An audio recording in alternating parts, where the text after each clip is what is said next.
Jacob Van Rokel joined alongside Otter head coach Walt White before Game 4 of the series versus Sonoma State. Coach, you guys up 3-0 to start this series. What has impressed you most about the way the team's rebounded from last week?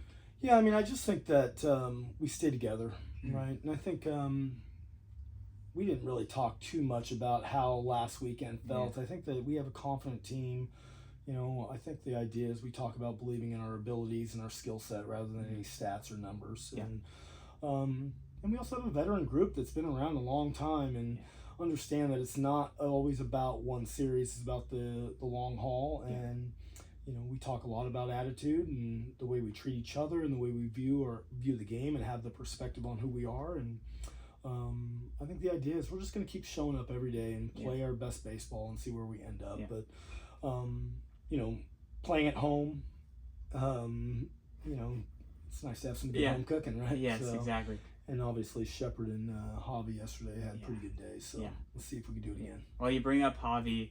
The way he's been able to hit out of that cleanup spot, how does that really elevate K-Dub and Shep ahead? Because now they're going to get strikes about the play. Yeah, I mean, it protects them, right? And then you have Murch hitting behind Javi, which, you know, gives him a little protection. I think the middle of our order is just, it's a murderer's row. It's tough to go through, but, you know, as we say all the time, championships aren't always won with the guys that are perceived stars. So the middle of our order, those 2, 3, 4, 5 guys, you know, we expect them to produce. But in order for us to be the team we need to lengthen our lineup, and we need some more production from the bottom half. And we have some guys that were hitting under 200 or hitting under 250 that I know are going to produce. You know, Sergio Solis had a phenomenal year last year, and he's had some rough luck. I mean, he lined out a couple times. He had a laser at the third baseman that he couldn't catch that we called an error. That, I mean, who knows? I don't know what the ball's doing, but I'm completely fine with it. I don't care about his numbers. I care about how he looks and the feel of it. And he's in the DH spot today, and I fully anticipate him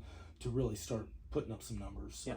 And then one last thing for you, Coach. What are you hoping to see in the first few innings here to kind of set the tone for this series finale game? Yeah, I mean, it really starts on the mound with Mitchell Torres. And, you know, when Mitchell's on, he's really tough because he has a 3 or 4 pitch mix that he can throw any pitch at any time for a strike. And I think the key thing to look at is he landing his breaking ball early in the count? If he can land his breaking ball in the first few innings where he's doing it at will, then he has a chance to be able to cruise. If he's struggling to find that, you know, then he's going to have to find a way to pitch out of it. And the good thing is that we've pitched really well this series, and we have a lot of depth on the pitching staff, and we haven't used a bunch of guys. So, unfortunately for some of the guys that pitch on Sunday when we have a full rested bullpen, sometimes there's a short hook just to make sure that we're staying in it. So, but I fully anticipate Mitchell to go out and have a good start and keep us in the ball game, give us a chance to win this thing. Awesome, Coach. Well, we hope so too. Thanks for your time. Awesome. Go Otters. Go Otters.